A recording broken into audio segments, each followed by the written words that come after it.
Welcome to this episode of the Brand Bites podcast.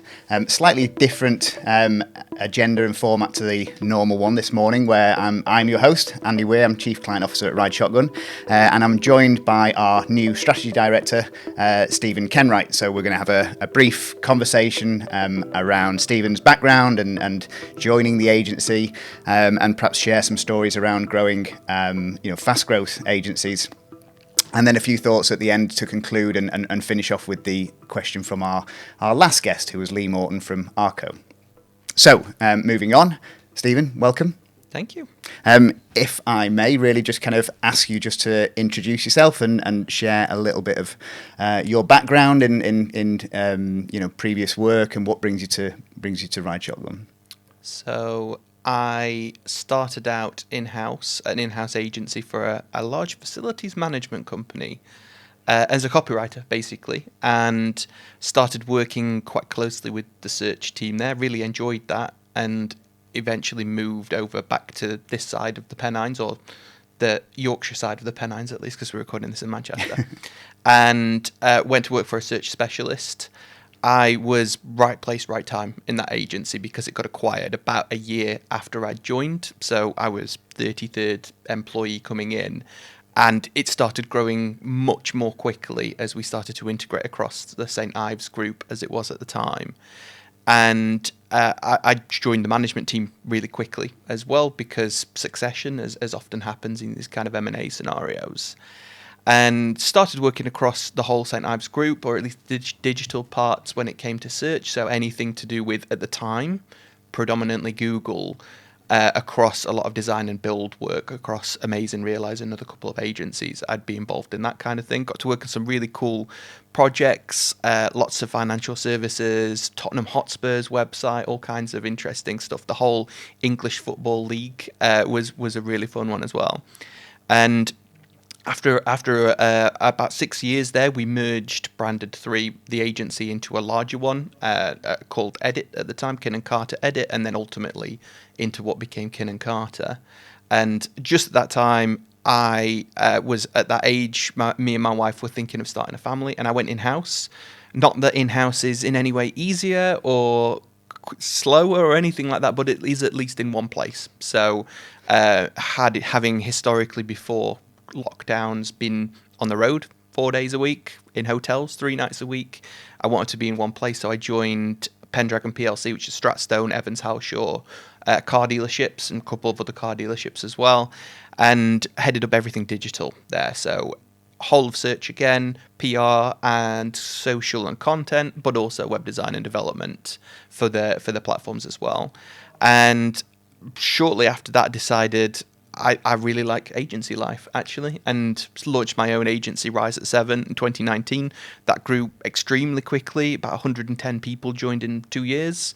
We expanded across Europe to the US, and after 3 years, I exited, sold my stake in the business to my business partner, and I've had a little bit of time as a stay-at-home dad before joining Ride Shotgun. Here I am. Here. Yeah, very good. So I'm an agency founder. You were an agency founder. When I was kind of setting up my own business, was always something that I wanted to do. So it was always kind of on the horizon, really. So as I went through my career in agencies, I had one eye on learning, my craft. Equally on how do you actually go about running a business. So it was all kind of part of the plan, really. I'm just interested in, that point, switching from, at a time when you're starting a family, switching from, the security, if you like, of client side to setting up a business on your own and everything that comes with that. It was never in my plans. Right. I hadn't originally intended to be a founder at all. And it was really because where I live, just outside of Doncaster, it's not a place where a lot of brands are. So I'd waited a really long time, actually, for the role at Pendragon that I was really excited about. And, my wife was about 4 months pregnant when I left that role. Clearly, it wasn't going to work out. And I'm not going to wait another 6 to 9 months to find another role that I felt that way about. And ultimately, when it comes to starting a business, when it comes to starting particularly a services business, it comes down to, can you sell? And I thought the worst case scenario here, especially because we secured some investment for the business, the worst case scenario is we're ultimately an in-house marketing team for this one client that we've got. Yeah.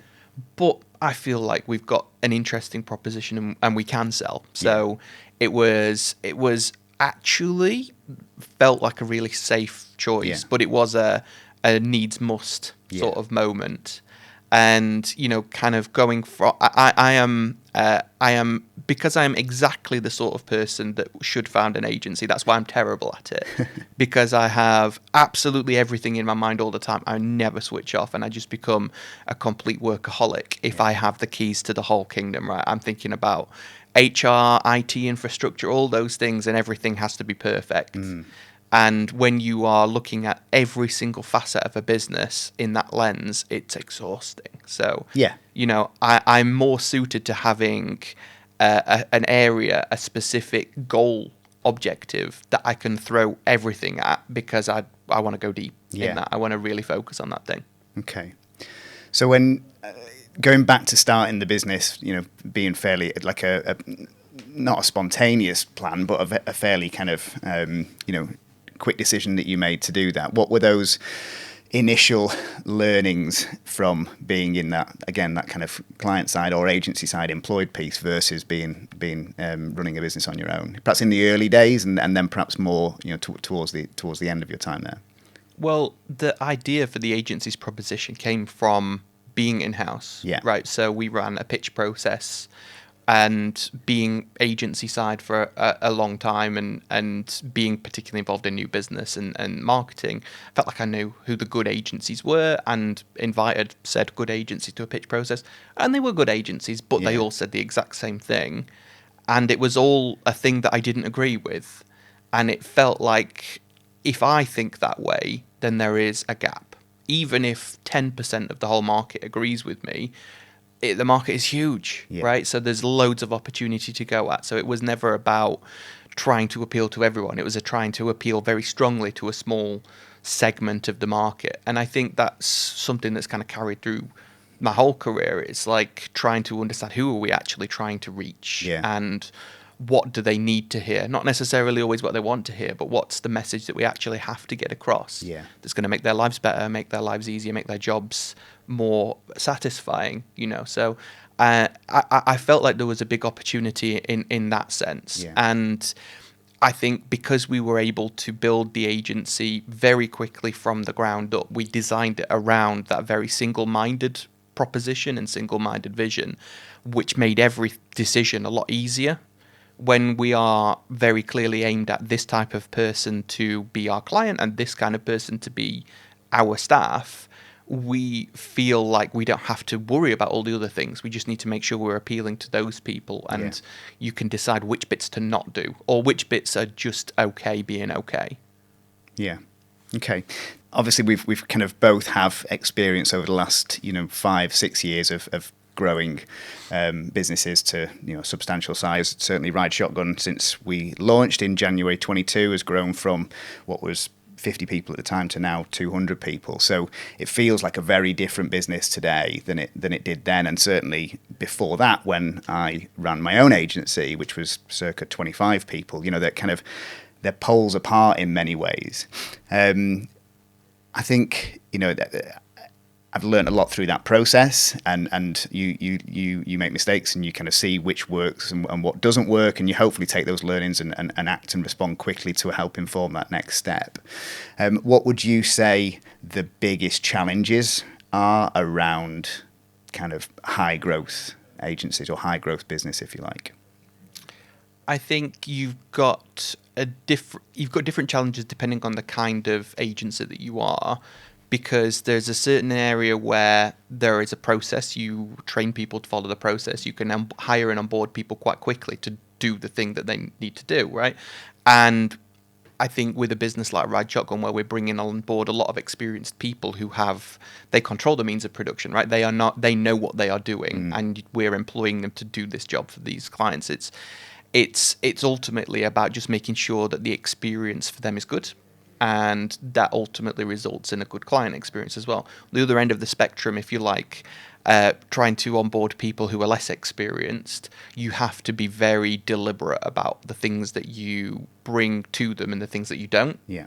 And I think it can be, when it comes to high growth, the pace of change means that the business as it is today is not like the business is going to be in a week, in a month, in a year, whatever. So you've kind of got to be very directional in terms of the things that you're bringing to people that may or may not seem that relevant at the time, but you've got to keep banging that drum and keep talking about the things that are going to be very relevant to them in 6 months, because change can get really scary when it's happening all at once. It's happening, this is the first you're hearing about this big thing, when in fact, if you're constantly bringing that to staff, especially more junior end of staff, then it doesn't feel quite so much of a shock to the system. Yeah. So it's like, if you're going to grow, you've got to make a deliberate decision that you're going to grow, and then decide that what that probably is going to look like, and start to set the scene for that. And continually, that's one of the big parts of leadership, right? Is continually explaining what that means to people and trying to be as consistent as you can with that explanation. I think when we made the decision to merge with another agency to then create Ride Shotgun, I think it was about creating a business that was going to grow, and what I felt really realised the potential that my little agency had and the people within it really had, because I knew we were very good at what we did.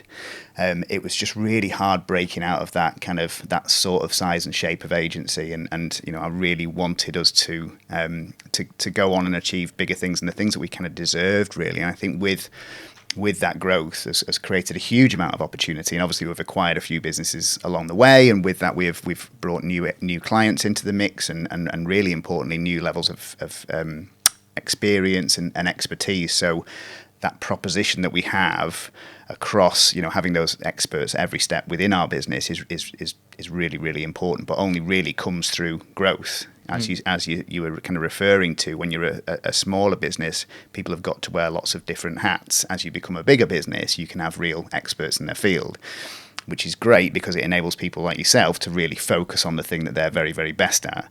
It'll be interesting to see how difficult it is for you not to get involved in everything else based on your past, history in running a business. But I think, in the few weeks of us working together, that those conversations are equally as important as well, and getting opinions from across the business on how we can be a better agency and a better place to work and offer a better service and better product to our clients.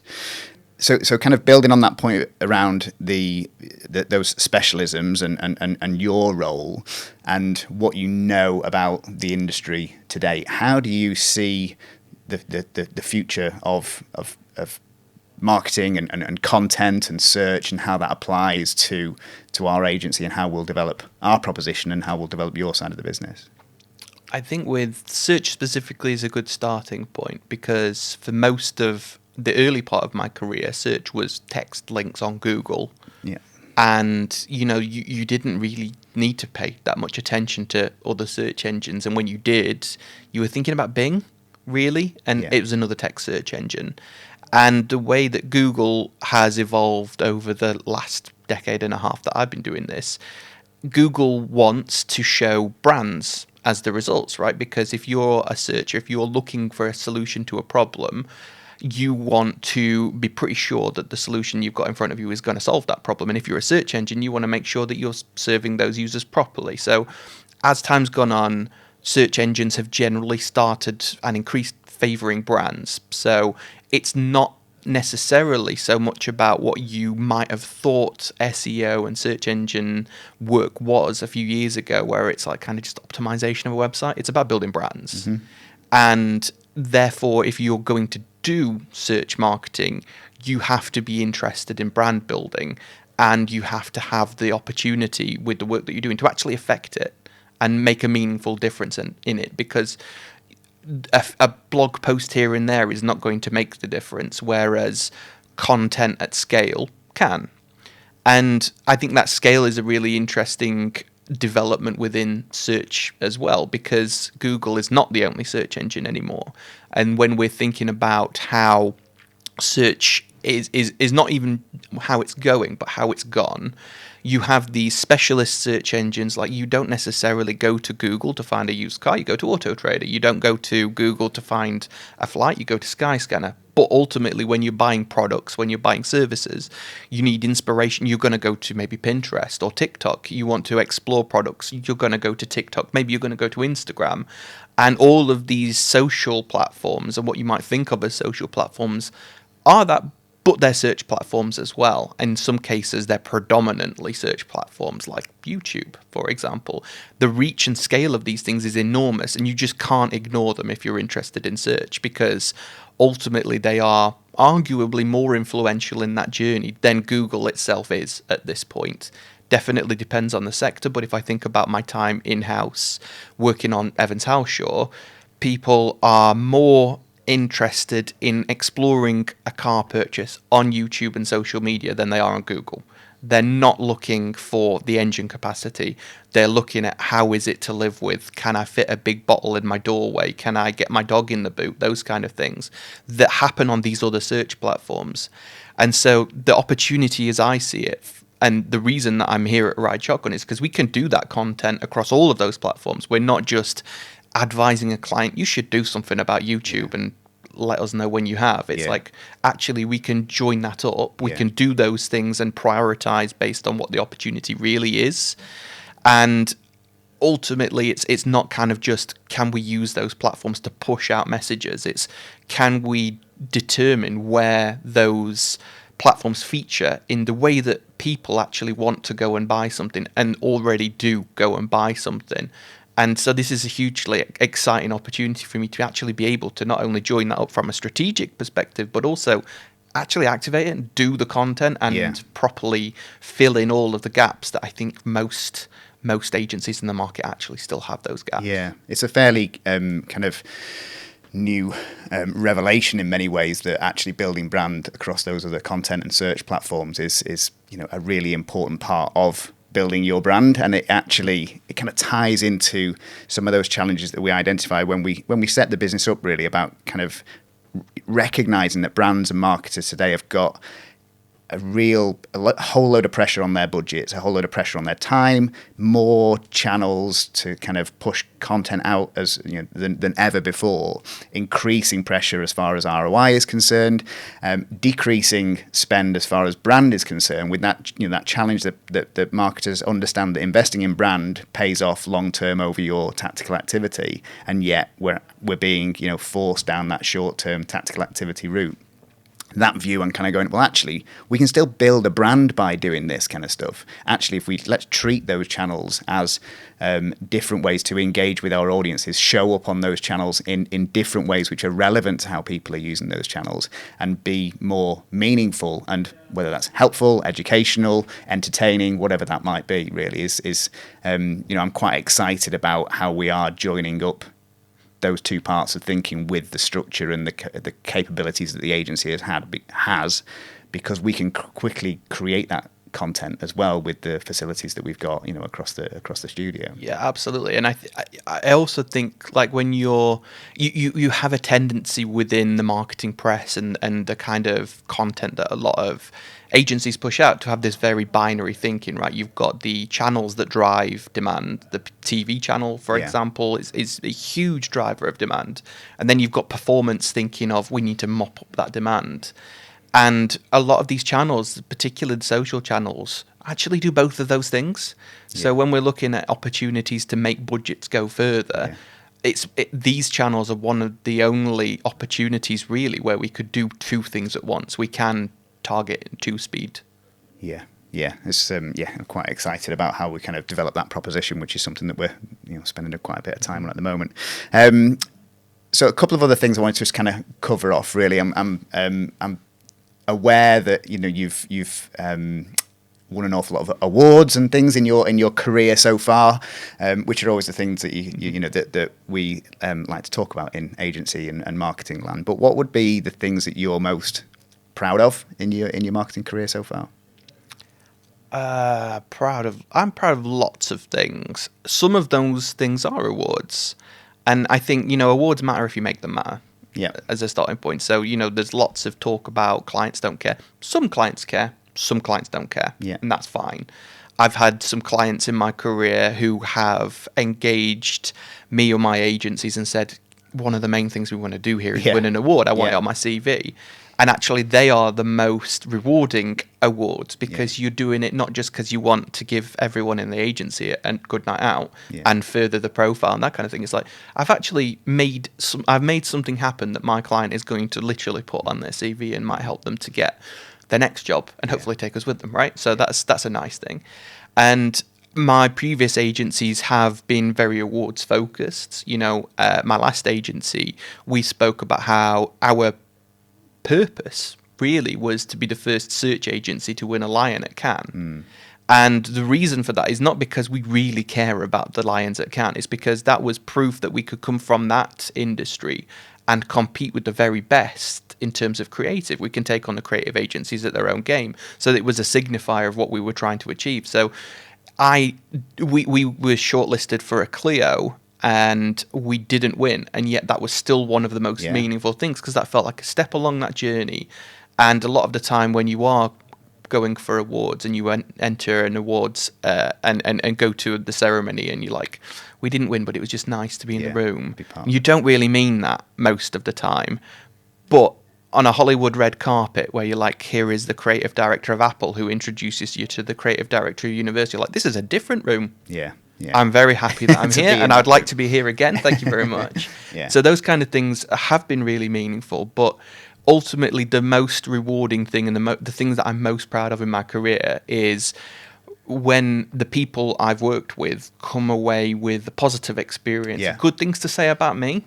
I've helped them. I've made their careers better. I've made their lives better. So if I can connect people with other people who they're going to do good work for or find the next opportunity or whatever it might be, that's ultimately what kind of drives me. Because I think, we talked about being in high growth businesses. It's quite hard to scale that. You've got to care. Otherwise you can't scale that at all to 200, 300, 500 people. Yeah. I think the people side of things, if I think about what am I most proud of, often it is the people side of things that I think we've had a great deal of success launching Ride Shotgun, and it has grown extremely quickly, and I'm obviously immensely proud of that. And this is only the start of the story, really. We are very ambitious around further growth. But it's when I set up my business originally, it was to create the best agency in the world to work for. So that was kind of, on slide number 1, there was only about 3 slides in the business plan. It was fairly lightweight.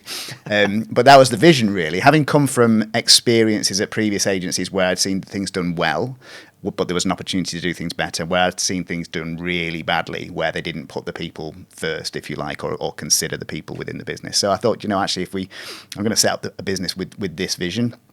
And that's kind of evolved over time. But I think my point being that when people leave the business and say good things about the business when they do, or go on to bigger and better things, there's a real element of pride to that, really, that they've learned something that they've taken from being part of your organisation. And the other thing is and you often overlook this when you start a business, is connecting people. Mm-hmm. What I really love to see is when people have met in work and then go on to create lifelong friendships, and you see them outside of work and doing great things together, and you've been able to unintentionally facilitate that and create that, which is a really gives you a nice warm fuzzy feeling. But maybe I'm a big softie. On the people side of things, then, because I think we touched on this earlier, bringing people into the business and getting a real mix of experience and expertise, but also new talent as well, and whether that's people straight out of education, from another industry, straight into agency land, whatever that might be. What would you say are the kind of things to consider when start embarking on a career in agency land? I think the most important thing to remember when you join an agency is that an agency is a services business. So you're there for the clients, and that doesn't mean do whatever the client says and you have to, be a server responder and just, yeah, absolutely, I'll do that for you. Please give me another type of thing. It's like you're there to help them. You're there to facilitate them getting to their goals. So challenging is a good thing. Yeah. It's being able to say, why is that the thing that we want to do? Is there potentially a better way of doing this? Because you are helping in that scenario. But ultimately, when you do a good job for those clients and when they're appreciative of that, that is the biggest signifier of talent within the business. Because when I get feedback from a client that this person in my team has done great work, that puts them immediately onto the radar. And I think that's the same the world over with agencies, right? When clients are really happy with the work that's been done, there's results are a big part of that, but actually just making the client's life better and easier is another big part of that too. Yeah. What they have to say about our people is ultimately what, in the long term does pay the bills. So it makes a big difference. Yeah, yeah. One of the things I learnt early on in my career as an agency account handler, going on to it's kind of building on my point around pride really, but also your role as an agency and kind of going in to see a client and help them solve problems and the focus on that. I remember going into a client with work that I didn't think was quite right and I didn't think was going to hit the mark, and I certainly wasn't proud of it. I was 21 at the time kind of thing, and yeah, it was a really, really difficult meeting. It was made quite clear to me that the work wasn't up to scratch, and it reminded me of my role as the face of the agency in that position. Actually, you've got to really represent the client in the business and make sure that we're pushing the teams internally to produce better work and challenge them, to your point. And then when you go to see the client, you're representing the agency, and it's a really interesting sort of, fulcrum, if you like, between the two that you've got to represent, but ultimately believing in the work that you've done and being proud of the work that you've done or that has been created that you're going to be presenting is for me is a really important kind of thing to learn. I think that's definitely true. And on the flip side, I think it doesn't seem like it at the time, but working on an account that's not performing is a blessing early on in your career. Yeah. I think it's really helpful to have an awful car crash of a client meeting really early on, because you never want to be in that situation again. And every time you go to that client or any client, you are over-prepared. Yeah. You have thought about making sure that particular thing doesn't happen again.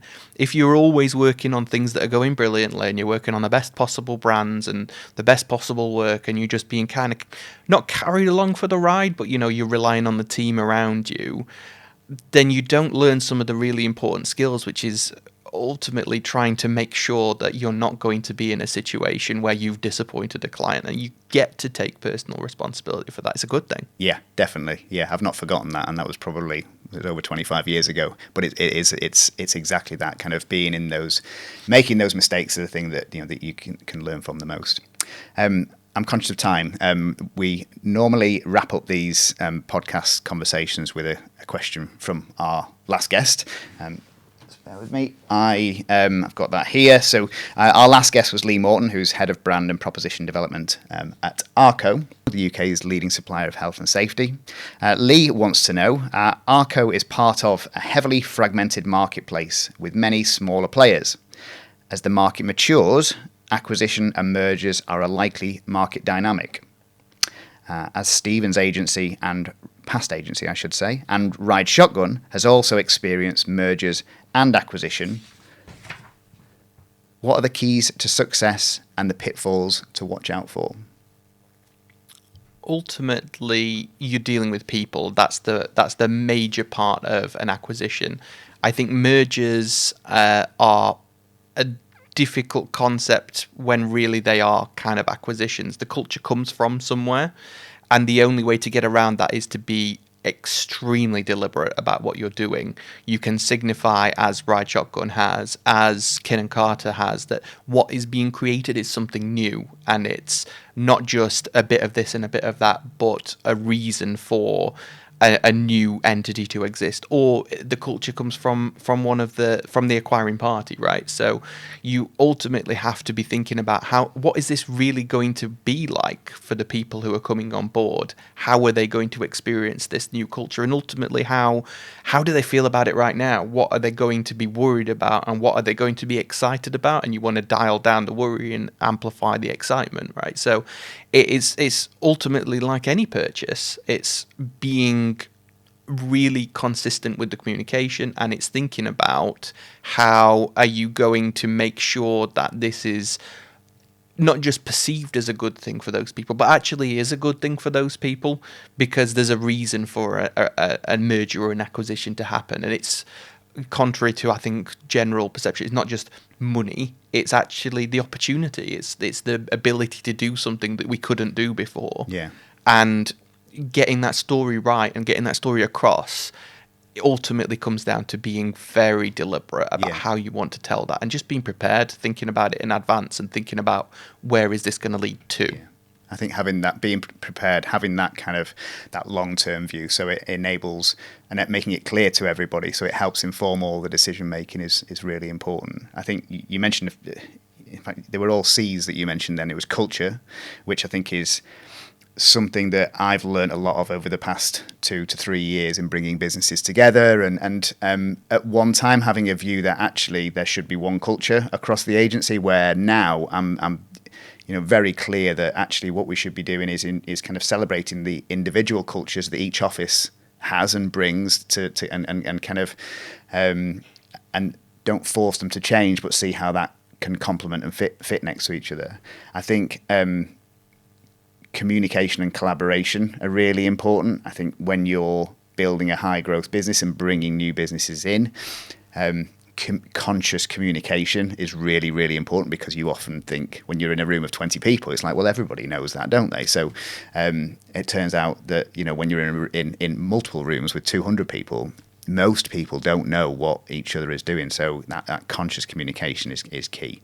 And then quickly creating opportunity for people to collaborate, work together across businesses and across offices, and then when that success comes from that, making sure that that's celebrated across the business and shared across the business, so people can go, right, I see how this is really going to work for me, and or how this does work, and where I can fit in and where I can contribute to make a difference. Yeah, you think as well that you have to be perfect all the time, and you don't, right? People are quite forgiving when you explain the situation how it is, and when you are highlighting the fact that the imperfections are opportunities for people, and there is a reason that we want to solve that. We're not in a place to solve that right now, and if you want to step up and do that, then you should do it. Yeah. This is a huge opportunity for people. So absolutely being deliberate about where you want to go, but recognizing that it's not going to be really straightforward. It's not going to be two pieces of the puzzle fitting together perfectly, and that just does create more opportunities. Yeah, it does, definitely. Right. I think that's probably it for time, but thank you very much, Stephen. Really enjoyed the conversation, and look forward to cracking on and making a success of it. Likewise. Cheers, Andy. Cheers.